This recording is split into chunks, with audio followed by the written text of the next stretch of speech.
which apply to FND conditions to this new disorder that we're all learning about. And thank you for helping us on that journey of learning. Thank you. Thank you very much. So I'm now going to move on and introduce our next speaker, who to regular North of England Pain Medicine Group meetings requires no introduction whatsoever. A distinct pleasure to introduce Dr. Manohar Sharma, and many will know him in the room, but we do have a expanded audience, including from abroad.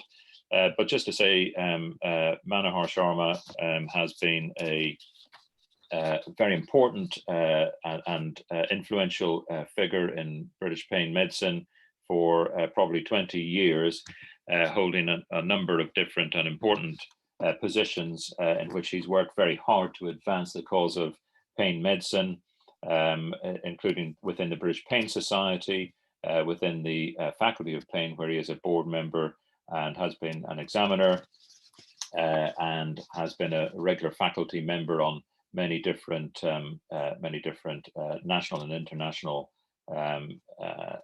educational fora. And so it's as well as a co-founder, Manohar, of the North of England Pain Medicine Group itself, so along with Sanjeeva. So it's my distinct pleasure to bring Manohar to the podium, and he's going to talk to us about a study that he's been working on for some years in Liverpool. Manohar. Thank you. Thank you, Nick, for the kind words. And am I audible, and is my slides visible? Yes, yeah, we can hear and see. Perfect. Thank you very much. And thanks, Nick, for the kind introduction. And I also enjoyed Deepak's talk. And I think Deepak's talk is a real example of how pain medicine can make itself relevant and evolve. And I think he set a good example how he has collaborated with other physicians and relevant disciplines and how to move pain medicine forward, because we got to have those relevant connections with other disciplines, and that's how we can progress. So I think I really appreciated Deepak's presentation, and I thank him for that. So now I'm going to move on to what I have been allocated to present today. And I'd like to thank again North England Pain Group and Pain Relief Foundation to invite me to present on the NERVES trial. So the NERVES acronym stands for nerve root injection versus microdiscectomy surgery. So this will be more of a personal experience. There is a paper published already, and I think you can have a look at that. It's open access, so it's easily downloadable.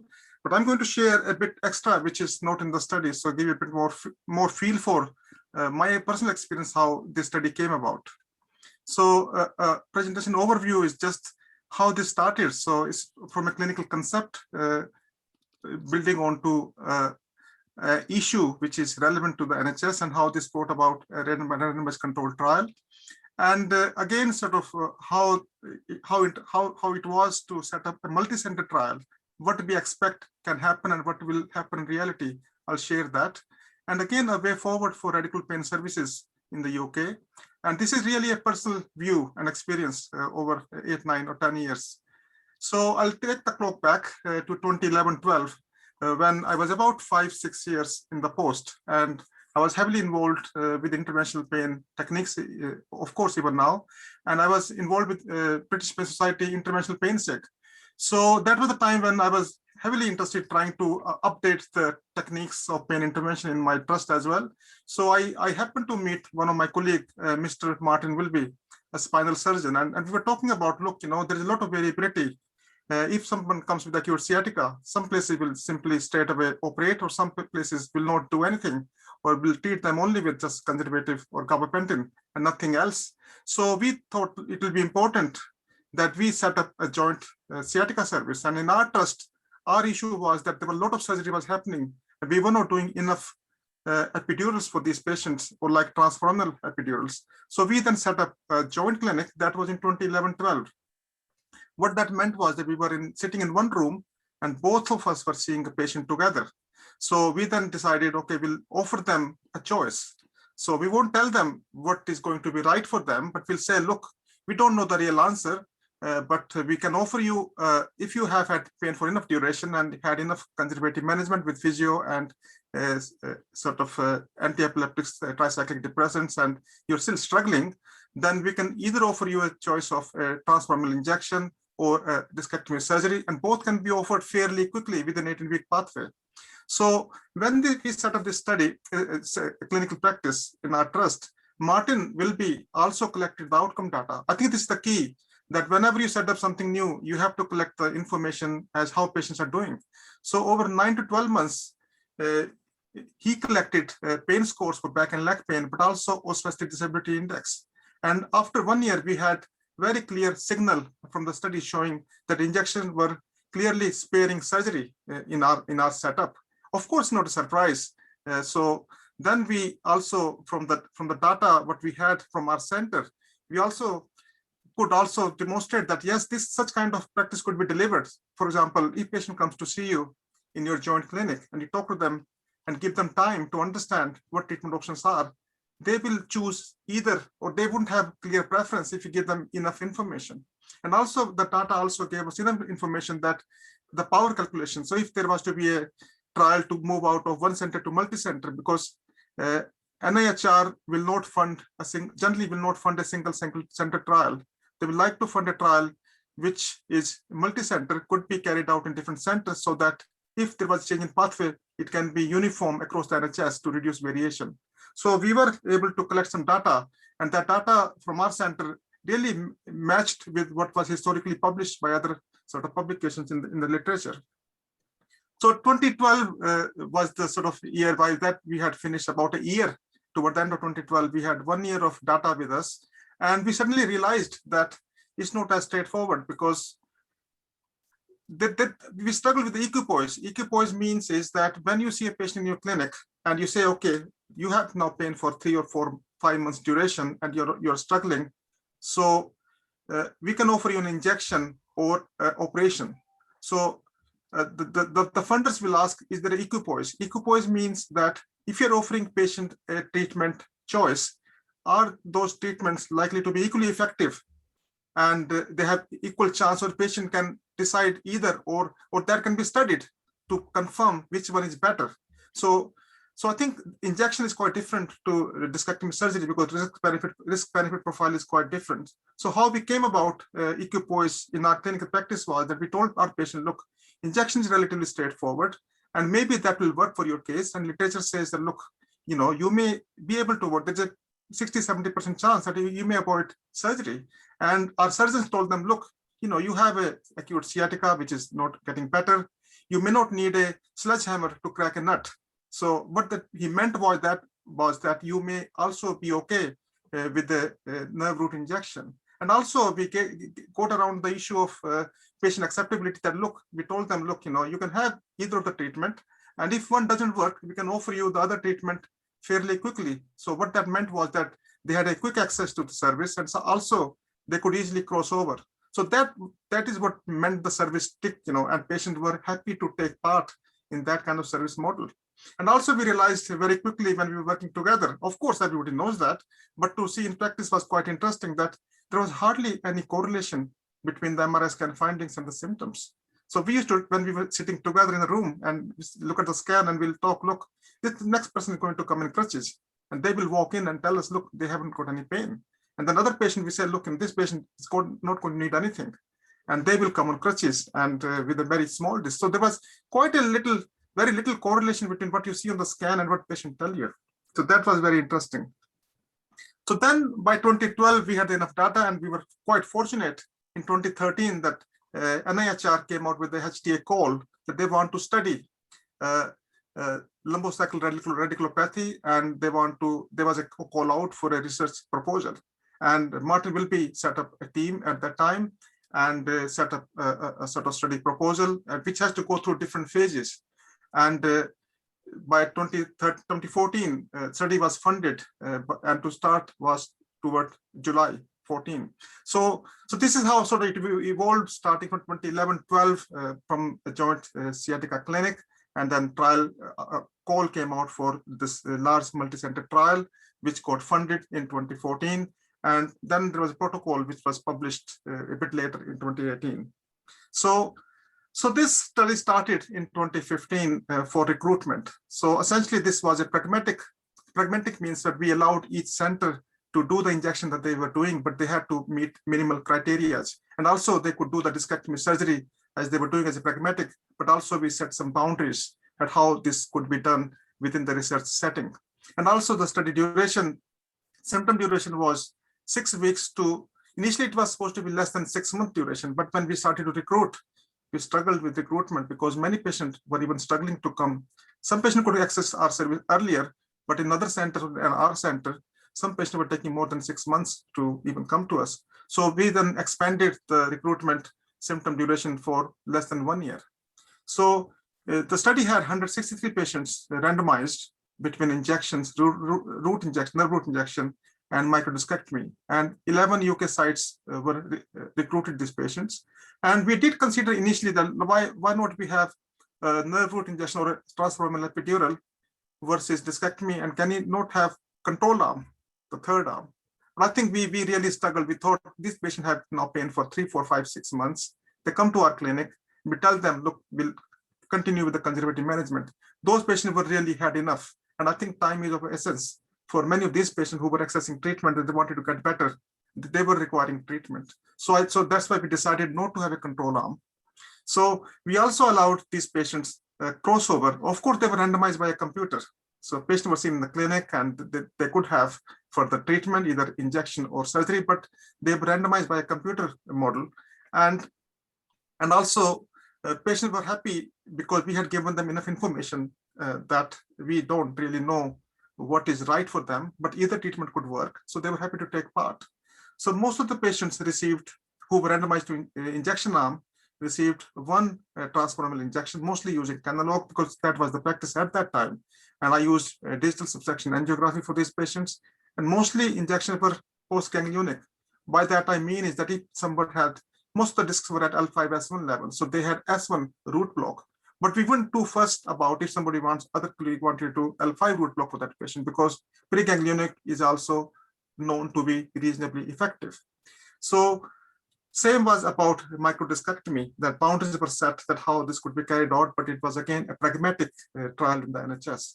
So primary outcome in this study was post-specific disability index at 18 weeks post-randomization.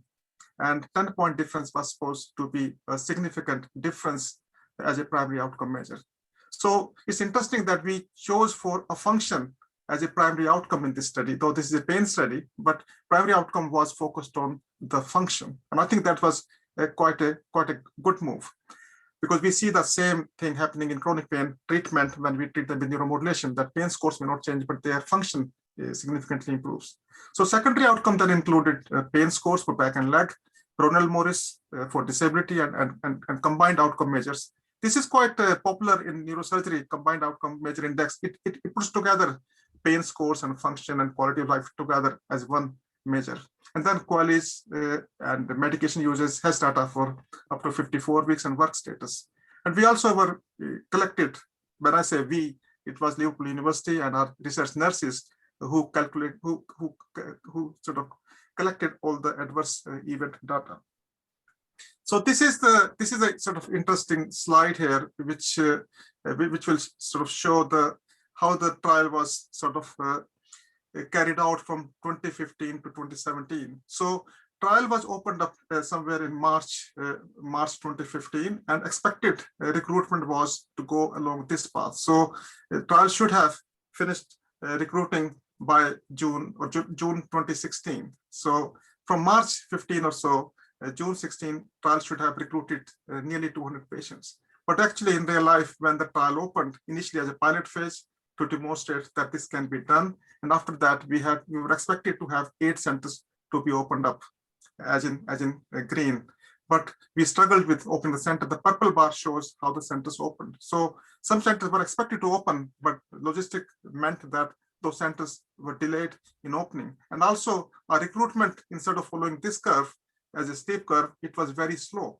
So in reality, though Walton Center could recruit patients reasonably well, but other centers struggled to recruit. So we had to then open up more centers. So we opened up eventually 12 centers, and also instead of taking sort of just 15 months or so to complete recruitment, actually it went up to nearly 3 years, just under 3 years, up to December 2017 to recruit 163 patients.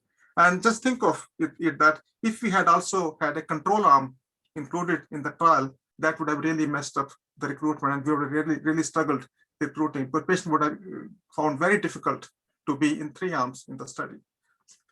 So that was really the time, and I think when we were almost at this time, where we had a very small number of patients recruited, we were quite concerned, and Martin Wilby did have some more gray hairs. And at that time, it was really, we adjusted our recruitment criteria from 6 months to 12 months symptom duration, and also opened up more centers. And then funders also showed some patients, so with extension, and I'm pleased that study was able to complete recruitment. So this is the baseline demographic for the patients recruited, and there was hardly any difference between the age group, not much different age group, age, sex, and body mass index. And symptom duration was about 5 to 6 months in our study, with some variation of 10 weeks on either side. And this slide here shows that how the patient flew, like the patient flow recruitment diagram, and around 1,000 patients were screened through various NHS sites, and large number of patients were excluded because they did not meet inclusion criteria. And eventually 163 patients were randomized to both arms, to surgery and injection arm.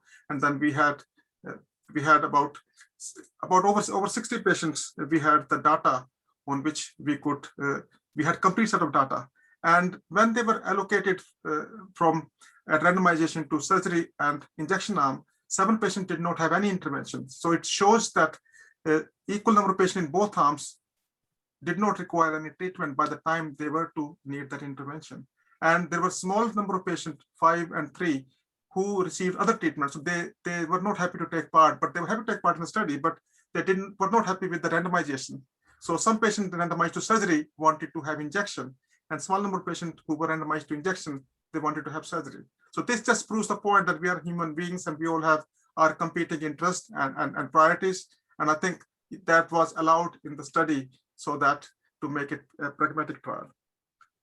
So now this comes to the nitty-gritty bit of the sort of outcomes as to what we have seen. So this slide, this part here shows the Oswestry Disability Index scores, and this modified Rundle-Morris. Both are disability or function scores. And again here, the blue line is the response to surgery, and the red line is to the nerve root injection. And I'd like to show here that there was statistically not much difference at 54 weeks. So nearly 1 year after study recruitment and offer of the treatment. But saying that this study involved intention to treat analysis, which is a very important point, that these are not patients' graphs as treated. They were graphs as patients were recruited to which arm. So by that I mean is that injection arm here also had some patients who were treated with surgery because of crossover.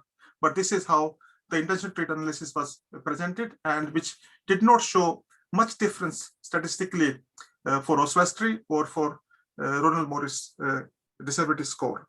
However, the trend was that surgery was more effective compared to the injection. But eventually, when you look at the 54 weeks, there was convergence, which could mean that it's a natural history of the condition to get better. So there was definitely treating this patient meant they were getting better quicker. Again, so this is the slide showing the pain scores for leg and for lower back. So again, lower back pain also improves after nerve root injections and after discectomy, but the effect is much bigger for sciatica, the leg pain, and nearly 40-point reduction in pain scores at 54 weeks with both, and immediate good reduction with injection or surgery at 18 weeks, the point at which primary outcome measure was picked up. So again, the back pain, similar story, but the intensity of back pain is score is lower than the leg pain, which is as you expected. But again, back pain does respond to the appropriate treatment. So coming to the summary outcome, that we noted that there was a crossover. So 1 in 3 patients from transfemoral injection crossover to microdiscectomy. So 1 in 3 patients ended up having a surgery, and also 1 in 20 patients from surgery arm crossed over to injection arm. So 1 in 20 crossed over from surgery to the injection arm. And there were 4 serious adverse events in microdiscectomy group, and those adverse events were sort of nerve root palsy, including foot drop, CSF leak, meningoceles, and there were none serious adverse effects in transfemoral injection group. And there was no statistically significant difference between the 2 treatments for primary or secondary outcome. And so the summary outcome was that it's highly unlikely that microdiscectomy is cost effective.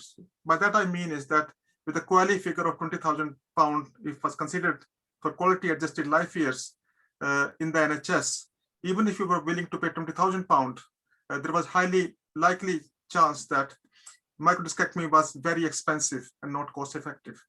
Other way of saying is that injections were cost effective clinically and cost wise, both wise, they were more effective for secondary sciatica secondary to prolapse intervertebral disc.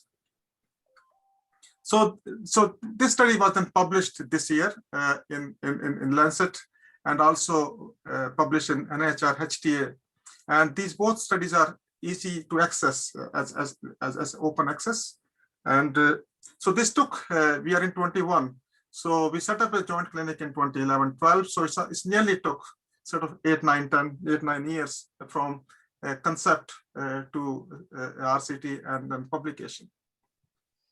So the way forward is that the transfemoral injections are cost effective and must be, so I'm using a word here, must, so must be considered before microdiscectomy. Of course, patient should have a choice, and they may still decide to have discectomy as a preference. That's the patient choice, but as a service pathway, transfemoral injection should be considered first and offered to the patient first. And this study is the only study which provides a high-level evidence for both clinical and cost effectiveness, and as a multi-center randomized controlled trial. And aim of the study is to reduce variation in treatment provision for persistent sciatica in the NHS.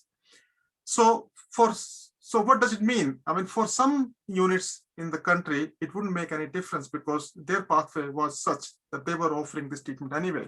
But I'm aware that many other hospitals had opposite pathway, and they were offering surgery as a first treatment option. So for those centers, there will be a major change in their service provision. So I think this slide comes to the acknowledgement. I think I'm grateful that Martin will be, like, as a surgeon, but as an academic interest, and has done a great favor to pain medicine and to NHS by setting up this service and setting up, collecting the data, and then the data feeding into feasibility that yes, this can be delivered. And actually, in the study, half the center cases were still recruited at Walton Center because we did have a struggle to recruit from other units. So half the patients out of 11 centers, still half the patients were recruited at Walton Center. And I'm also quite grateful to Kathy Price because she was the one actually who wrote this HTA call in 2013. So she told NIHR and HTA, look, this is the question you need to ask because this is relevant because so many epidurals are being done and we don't know what these do, and so many inappropriate surgery may be getting done. So I'm grateful to her that she got this right question asked by HTA, and proper HTA call came out. And I also like to give my best wishes to Kathy because she's now involved with a radical trial for radiofrequency as a NHR funded multi-center trial. I'm hoping that over the next maybe 3 or 4 years, we will have, or 3 years maybe, we'll have that study published, and hopefully a positive one. And I'll also like to thank my colleagues in the UK, and like particularly Barani and Sanjeeva and Vivek and Ashish and many other colleagues who I reached out to when we had to have multiple centers recruited to deliver this trial, and also my colleagues at Walton Center as well, who were very helpful to make this study happen. The point I'm making is that you can't do all these things by yourself, and you need friends and colleagues who will collaborate with you, and only then we can move pain medicine forward. And also grateful to Liverpool University and Walton Center to host the study. And also there are many committees are involved when these studies are set up, like trial oversight group and data monitoring group. And they need to keep a close eye because at one point concern was that is the crossover from injection to surgery is too much, and should the study be stopped, that injections are futile. But actually the decision taken was that cost of injection is £700 and cost of surgery is probably a couple of £1,000. And if you put them together and also add in sort of complications, then overall the cost effectiveness and clinical effectiveness is worth assessing. So that's how the study was continued to be toward this endpoint. So that's why I'm grateful to the funders of the study, NIHR, for their patience and their call. And here, these are all the centers who were involved in the study. And with that, I'd like to come to the end of my presentation. I thank you for your attention, and I'm open for any questions. Thank you. Thank you, Manohar. And what a lovely slide to end with. It reminds me of the flowers we give Brenda. We used to give Brenda at the end of the North of England Pain Medicine group meeting. Manohar, just so the chat is live and crackling, as you can imagine, and it's full of praise for your hard work and tenacity, and you know, for running this very, very long race. There's loads of questions, but just a quick observation from me: how lucky, well, British Pain Medicine is to have you, and how lucky you were in a way to have an orthopedic surgeon who would work with you and had a real willingness to ask potentially difficult questions. I've one question, and it's about whether or not it's been adopted by GERFT, but in fact, if there's time, you can answer that. But I want to crack on with some of the questions. Now, Sanjeeva was quick out of the block. So I'll just read it. Will pre-ganglionic and post-ganglionic injections have better outcomes?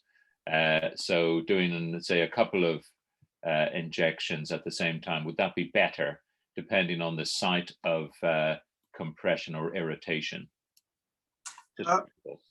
I think it doesn't matter pre-ganglionic, post-ganglionic. What matters is that your injectate has reached the site of the pathology. And it happens in some cases that you do a post-ganglionic, like for example, L5-S1 disc prolapse, I do a S1 root block, and disc is so large that and inflamed, the root is inflamed, that my contrast actually wouldn't reach the disc. It will preferentially flow anterior through S1 foramen, anterior foramen. So I think if my contrast does not reach the site of the problem, then I think it will be entirely appropriate to do a pre-ganglionic. So equally, if you did a pre-ganglionic for this patient and your contrast went around the pedicle of L5 and did not flow inferiorly where the disc may have, be compressing nerve. So I think that kind of judgment has to be made based on your contrast suppressed. So contrast injection is the key. But most of the time in my practice, post-ganglionic were suitable. It was rarely that I had to go for pre-ganglionic. Nick, can I clarify a question if you don't mind? Please do. Please do. Manohar, what I'm asking is, say for example, if there's a L5-S1 disc prolapse and the disc has there's an annular tear as well, in addition to getting S1 getting compressed in the recess, it's quite possible that the nucleus pulposus or even the disc material can subtly irritate L5 as well sometimes, and it may not be exactly S1 but parts of L5 as well. In such cases, I prefer to do both pre and post ganglionic together for a better outcome. What's your view on that? Sanjeeva, there's a difference, when you inject acute discs, when you inject acute disc and if you got the contrast around acutely inflamed nerve, I think you'll be lucky if they will let you do the second level. If you're talking about the other subgroup of patients who got a relatively chronic sciatica, I think it'll be okay in those like spinal stenotics type, I think there is absolutely fine to do 2 level, but I think acute disc patient who have acutely inflamed disc and nerve root, it's a challenge in my practice. Patients do struggle when you inject the contrast and inject the steroid. So my preference is to be as less invasive, and if I'm happy with the contrast spread, I wouldn't do the second injection at pre-ganglionic. That was the standard for this trial.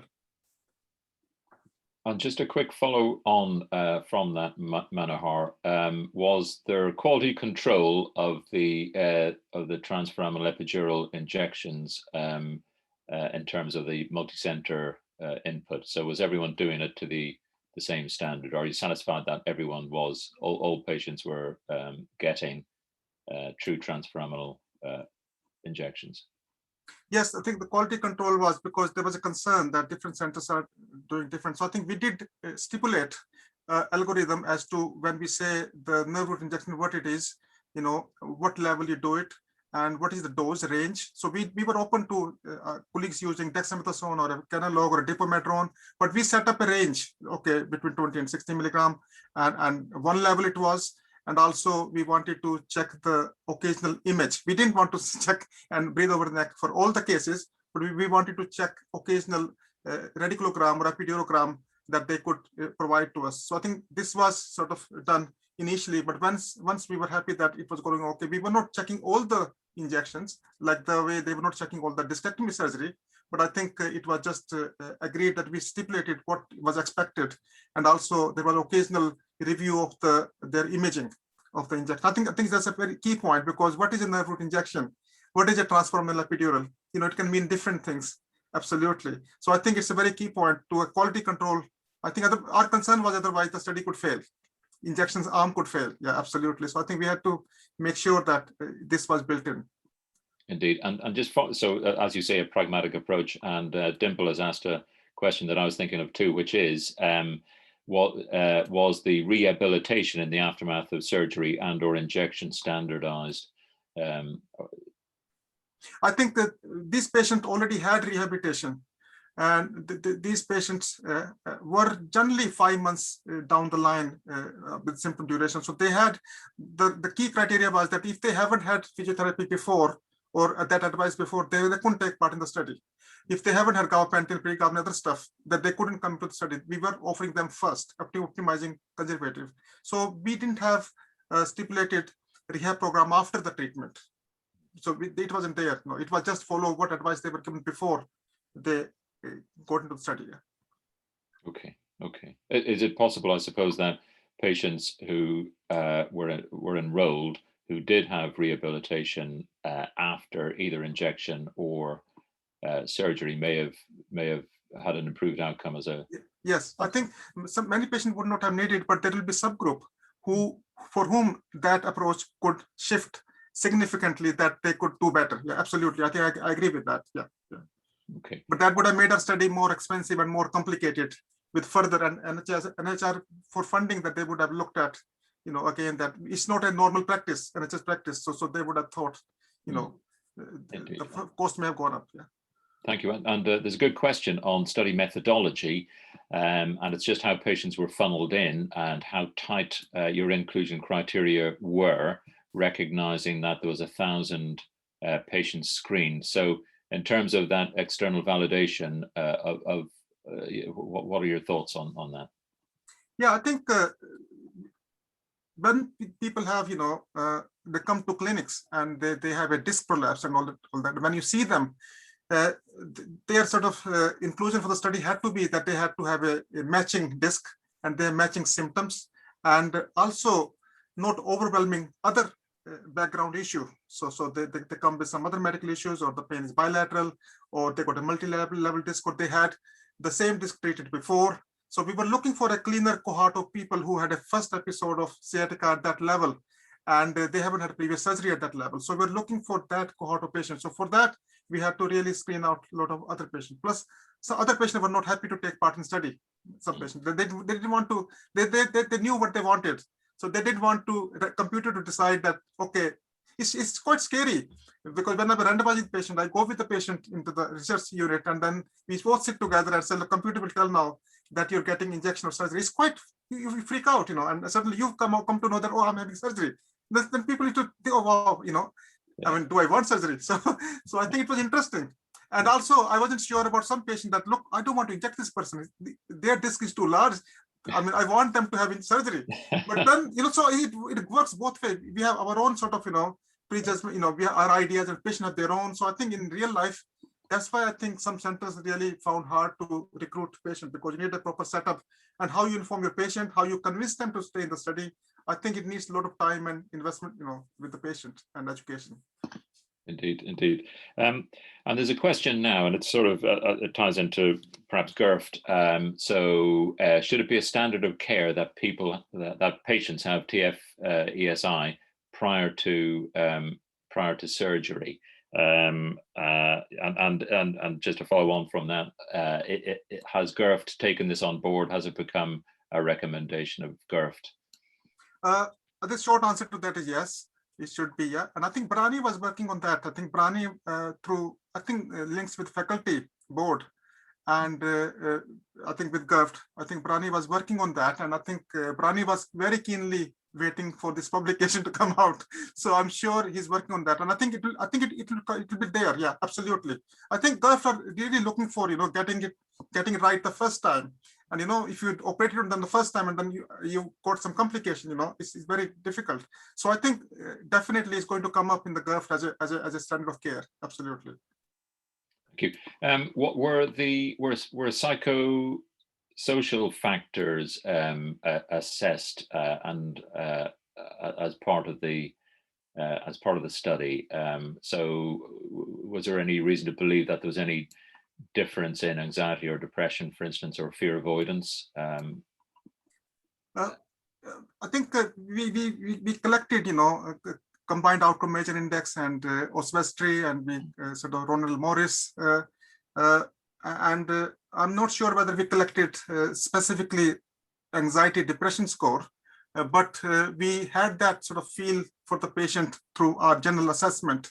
And so I'm sure that those scores would have fed it indirectly into subjective element of ODI or Ronald Morris, So, but we didn't collect like specific pain catastrophizing scales or HARS. I don't think, I need to check that whether we had, I don't remember that, but I'm not sure that we were very focused on that. We were more focused on actually the sort of function side and the sort of the pain relief side and the rehab side, yeah.